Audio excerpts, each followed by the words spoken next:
Savitri silks చేనేత వస్త్రాల అద్భుత ప్రపంచం. సంప్రదాయం స్టైల్ ఒకే చోట.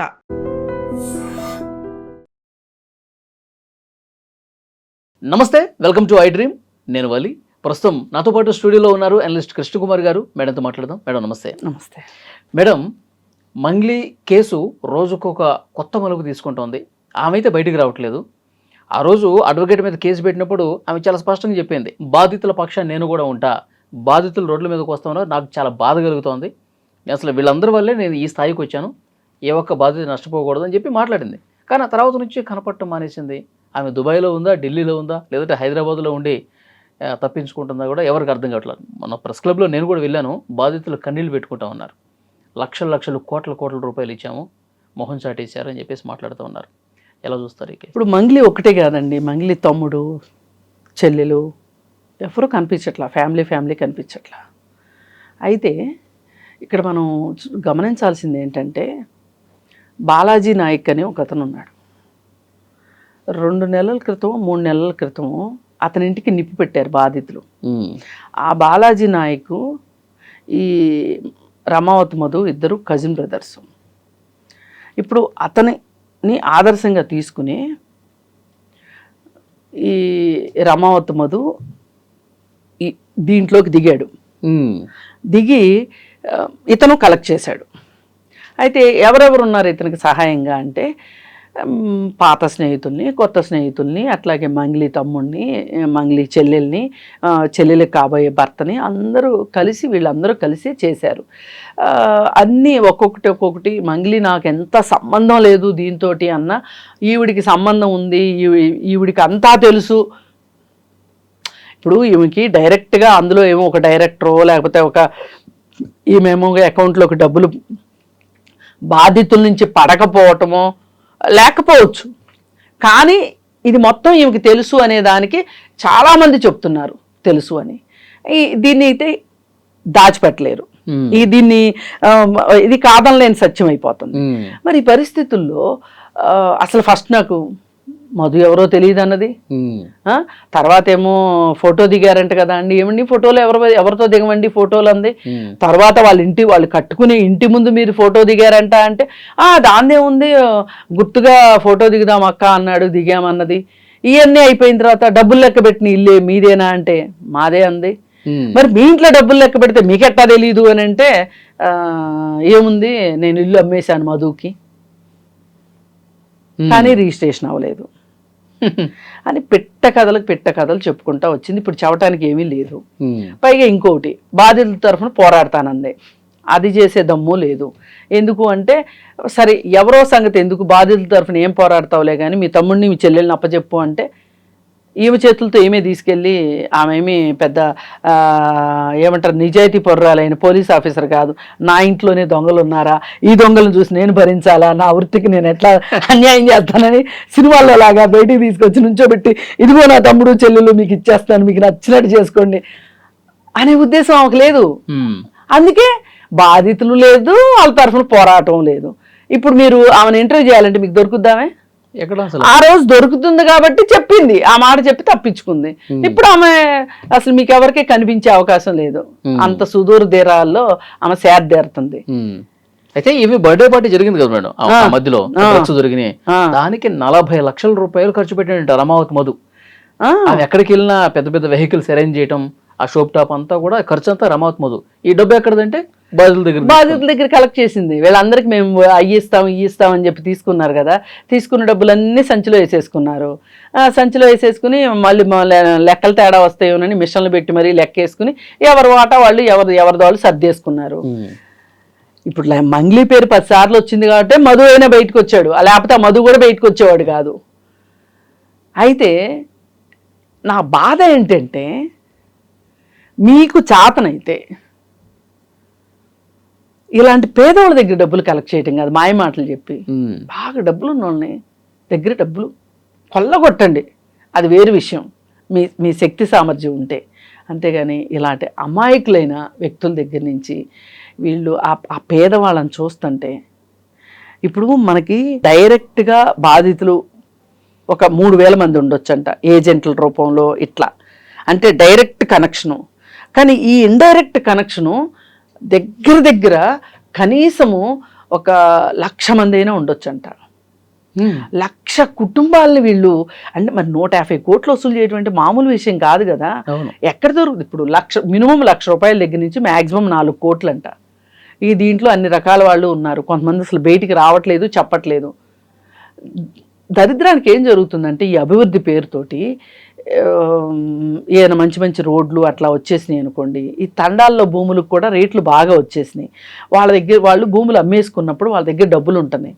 ఇప్పుడు వాళ్ళు ఏంటంటే బ్యాంకులు కూడా నమ్మరు పాపం. వాళ్ళు ఎవరు నమ్ముతారంటే ఆ ఊర్లో ఆ తండా నాయకుడు తాలూకు వాళ్ళని నమ్ముతారు. వాళ్ళు నమ్మి పెడతారు డబ్బులు.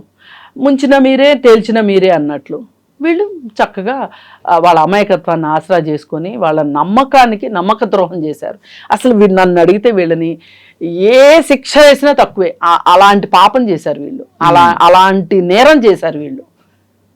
అవును. ఇప్పుడు పాపభీతి ఉన్నవాడికి పాపం అని చెప్పొచ్చు, పాపభీతి లేనోడే ఇట్లాంటివన్నీ చేస్తాడు. వీడికి పాపభీతి లేకపోయినా కనీసం చట్టం మీద కూడా నమ్మకం లేదు, గౌరవం లేదు.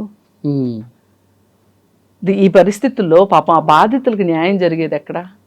నేనేమనుకున్నానంటే మొదట్లో కనీసం మధు దొరికిన తర్వాత డబ్బులు ఎక్కడ ఉన్నాయో చెప్తే కనీసం బాధితులకి రూపాయి ఇచ్చిన వాడికి ₹1 అయినా ఇస్తే పాపం ఏదో ఒకటి లేని సరిపెట్టుకుంటారు వాళ్ళు అని అనుకున్నా. అది లేదు, ఇది లేదు. అసలు ఇప్పుడు ఆశ అంతా ఇన్ని కోట్లు ఏం చేస్తుంటారు మేడం? ఏముందండి, సొంత ఆస్తులు కొనుక్కుని ఉంటారు. ఇప్పుడు కర్ణాటకలో, పక్కనే కర్ణాటక కదా, కర్ణాటకలో కొనుక్కుని ఉంటారు. ఎక్కడో ఒక చోట బెనామీల పేర్లతో కొంటారు వీళ్ళు. లేదు, వీళ్ళకి ఇచ్చే ఉద్దేశం లేదు, అందుకే వాళ్ళు ఇచ్చే ఉద్దేశం లేదు. లేకపోతే వాడి వయసు అంతా చేసి 25 సంవత్సరాల లోపు వాడు చదువుకుంది 10వ తరగతి, పాస్ కాలేదు. వాడికి అంత ఇల్లు ఎక్కడి నుంచి వస్తుంది చెప్పండి? ఏం చేస్తే వాడికి వచ్చింది ఆ ఇల్లు? పైగా వాడు సూటు బూటు, వాడి కళ్ళజోడు, వాడి ఎగ్జిక్యూటివ్ బ్యాగు ఇవి పెట్టుకొని ఫార్చ్యూనర్ కారు దగ్గర నుంచొని వాడి వేషాలు, వాడి వీరంగం చూస్తే ఎక్కడి నుంచి వస్తాయి డబ్బులు అవన్నీ చేయటానికి? ఇప్పుడు మీరు ఎన్ని సంవత్సరాల నుంచి కష్టపడుతున్నారు? నాకు తెలిసి మీ వయసు 40 అయినా ఖచ్చితంగా ఉండొచ్చు. ఇన్ని సంవత్సరాల నుంచి కష్టపడుతుంటే మీరు ఎంత సంపాదించగలిగారు? తినటానికి, ఉండటానికి, పిల్లల్ని చదివించుకోవడానికి సరిపోతుంది. అంతే. సొంత ఇల్లు కొనుక్కోవడం కూడా కష్టం అండి. వాళ్ళ హైదరాబాద్లో మాదిరిగా ఉద్యోగం చేసేవాళ్ళు భార్యాభర్త ఇద్దరు పెద్ద ఉద్యోగాలు ఏమన్నా ఉంటేనో, లేకపోతే ఊర్లో ఏమన్నా ఆస్తులు అమ్ముకుంటేనే ఇల్లు వస్తున్నాయి తప్పితే హైదరాబాద్లో ఇల్లు కొనుక్కునే పరిస్థితి లేదు. ఇవాళ సామాన్యులు బతికే పరిస్థితే లేదు. అట్లాంటి పరిస్థితుల్లో వీళ్ళకి ఇన్ని వేషాలు ఎక్కడి నుంచి వస్తున్నాయి? ఇన్ని వేషాలు వేయటానికి వీళ్ళని ఏమంటే పాపం, అసలు ఏమన్నా పాపమే లేదు అసలు వీళ్ళని.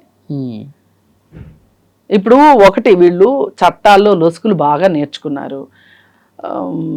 ఆర్థిక నేరాలకి ఏం పడతాయిలే శిక్షలు అనే ఒక ధీమా ఒకటి. జైల్లో ఉంటాము, వస్తాము, ఏమవుద్దంట జైలుకి వెళ్తే? పైగా ఈ మధ్య కొత్త ఇది, జైలుకి వెళ్తే రాజకీయాల్లో పదవులు వస్తాయని నేర్చుకుంటున్నారు ప్రతి వాళ్ళు, మాట్లాడుకుంటున్నారు. సరే అదేదో వెళ్ళొద్దాంలే అన్నట్టుంది. ఇంకొకటి మేడం, రాజకీయ అండదండలు ఉండబట్టే ఒకటండి ధైర్యంగా చేయగలిగారు. ఇలాంటి దరిద్ర పని సమాజంలో ఏ దరిద్ర పని జరగాలన్నా 4-5 అపవిత్ర కలయికే. అదేంటంటే నేరం చేయాలనుకునేవాడు, వాడికి పోలీస్ అండ, అధికారులు అండ, రాజకీయ నాయకులు అండ. ఈ 4 ఉన్నాయి అనుకోండి. పైగా దీనిలో ఒక్కొక్కసారి మీడియా కూడా వచ్చి చేరుతుంది. మీడియా తన పాత్ర తను పోషించలేదు అనుకోండి, మీడియాకు కూడా పాత్ర ఉన్నట్టే లెక్క. డైరెక్ట్గా కాకపోవచ్చు, ఇండైరెక్ట్గా అయినా ఉండొచ్చు. వీళ్ళందరూ కలిస్తేనే ఒక నేరం చేయగలుగుతారు. అసలు కోర్టు దాకా వెళ్ళని నేరాలు బోల్డ్ అయితే, అంతే. కోర్టు దాకా వెళ్తే కూడా సంవత్సరాల తరబడి. ఏముందండి ఇంకా? ఇది చూసే కదా నేరం చేసిన వాడికి, నేరం చేయాలనుకునే వాడికి ఆదర్శం ఎవరు? ఆల్రెడీ నేరం చేసి తప్పించుకున్నవాడు ఆదర్శం. వాడిని చూసి వీడికి, ఇప్పుడు వాడు బాలాజీ నాయక్ అనేవాడు వీడికంటే పెద్దోడు, వాడు చేశాడు కదా, ఆ దగ్గర వీడికి కాసిన మెలకువలు నేర్చుకున్నాడు, వీడు చేశాడు. వాడు ఇల్లు తగలబెట్టేశారు అంతే బాధితులు వెళ్ళి. వాళ్ళ కోపం మనం పేపర్లో వచ్చినప్పుడు అంత సీరియస్గా తీసుకోలే. ఆ రోజే కనుక బాగా సీరియస్గా తీసుకుంటే వీడి స్కామ్ కూడా బయటకు వచ్చి ఉండేది, మధుది కూడా. ఈ మధు అనేవాడు ఆల్రెడీ జైలుకి వెళ్ళాడు. ఇప్పుడు వెళ్ళాడండి. ఇప్పుడు కాదు మేడం, అంత గతంలో కూడా ఒకసారి వెళ్ళాడు. గతంలో కూడా వెళ్ళొచ్చాడా? వెళ్ళాడు, బెయిల్ మీద బయటకు వచ్చాడు. తర్వాత శుభక్షేత్ర అని చెప్పి ఇంకోటి స్టార్ట్ చేశాడు. ఇది మొత్తం ఇప్పుడు బయటకు వచ్చింది. చూడండి, రిపీటెడ్ అఫెండర్స్ అంటారు కదా. అంటే ఒక నేరం చేసినప్పుడు దానికి తగిన శిక్ష, దానికి తగిన కారణ జరగకపోతే మళ్ళీ మళ్ళీ చేస్తారు వాళ్ళు. ఏమొద్దులే, బెయిల్ మీద బయటకు వచ్చేస్తాం ధీమా. లాయర్ ఉన్నాడు కదా, చూసుకుంటాడు. వాళ్ళు కూడా ఏమంటారంటే, మేము మా క్లయింట్కి ఆ మాత్రం చేసుకోకుండా ఎలా ఉంటాము అని వాళ్ళు అనుకుంటారు. డబ్బులు ఉన్నాయి, డబ్బులు పడేస్తారు, ఎంత బయటకు వచ్చేస్తాం. ఏదైనానండి యాతావాత నేను ప్రతి వీడియోలోనూ మంగిలిని తిట్టడము, లేకపోతే మధుని తిట్టడము, లేకపోతే వాళ్ళ తమ్ముడిను ఇంకొకళ్ళని అనేకంటే కూడా వీళ్ళు ఇలాంటి వేషాలు వేసేవాళ్ళు, వీడు కాకపోతే ఇంకొకడు కాకపోతే ఇంకొకడు వస్తానే ఉంటారు. మన డబ్బుల్ని మనం జాగ్రత్త పెట్టుకోవాలి. వీళ్ళు ఎట్లా ఇంత వడ్డీలు ఎట్లా ఇస్తున్నారు, ఎట్లా ఇస్తారు, అసలు ఇది అవకాశం ఉందా, వీళ్ళు చెప్పే మాటలు మనం నమ్మొచ్చా అని ఒక ఆలోచన రావాలి. అంతగా డబ్బులు ఉంటే వీళ్ళు చేయాల్సింది ఏంటంటే, మొదటగా ఏ పోస్ట్ ఆఫీస్లోనో ఏ ఎల్ఐసిలోనో సింగిల్ పాలసీలు ఉంటాయండి. ఎల్ఐసివి మనకు 5 సంవత్సరాల తర్వాత డబ్బులు అవసరం అనుకోండి, 5 సంవత్సరాలకే పాలసీ చేసుకోవచ్చు, 5 సంవత్సరాల తర్వాత డబ్బులు తీసుకోవచ్చు. నువ్వు నీ బ్యాంక్ అకౌంట్ కనుక నెఫ్ట్ చేసేస్తే ఎల్ఐసి ఆఫీస్కి వెళ్ళి, నువ్వు ఎల్ఐసి ఆఫీస్కి కూడా మళ్ళీ వెళ్ళక్కర్లా, నీ అకౌంట్లోకి నీ డబ్బులు నడుచుకుంటూ వచ్చేసేస్తాయి. నెఫ్ట్ చేసేస్తారు. ఏదైనా నెఫ్ట్ చెయ్యకపోతే ఎల్ఐసిలో డబ్బులు ఆగిపోతాయి, కానీ నెఫ్ట్ చేస్తే మటుకు ఎల్ఐసిలో డబ్బులు ఆగవు, వచ్చేస్తాయి అంతే మన అకౌంట్లోకి. ఇదివరకు మన బాండ్ పుచ్చుకొని మెచ్యూర్ అయిన తర్వాత వెళ్ళి ఎల్ఐసి ఆఫీస్కి వెళ్ళి డబ్బులు తెచ్చుకోవాల్సింది. నేను ఎందుకు ఇంత చెప్తున్నానంటే, మీకు వడ్డీ తక్కువ వచ్చినా మీ అసలుకి మోసం జరగదు. ఇప్పుడు వడ్డీ పోయింది, అసలు పోయింది, రోడ్ల మీద పడ్డారు. ఇప్పుడు పోస్ట్ ఆఫీస్లో పెట్టుకోండి, లేదు ఎస్బీఐ లాంటి బ్యాంకులో డిపాజిట్ చేసుకోండి, ఫిక్స్డ్ డిపాజిట్ చేసుకోండి. ఇప్పుడు మన అమ్మాయి పెళ్ళికి 5 సంవత్సరాల తర్వాత అమ్మాయి పెళ్ళి, లేదు ఇంకోటి, లేదా అమ్మాయి చదువు ఉంది, ఇవాళ మన దగ్గర డబ్బులు వచ్చినాయి, ఎవరో ఏదో చేతిలో పెట్టే బదులు డబ్బు చెయ్యి జారిందంటే మటుకు మళ్ళీ మన చేతిలోకి రాదు. ఇది బండ గుర్తు రాసి పెట్టుకోవాలి ఎవరైనా సరే. మరీ అంతగా ఉంటే బంగారం కొనుక్కోండి, ఇది కాదు అనుకుంటే 2 సంవత్సరాలకి ఫిక్స్డ్ వేసుకోండి.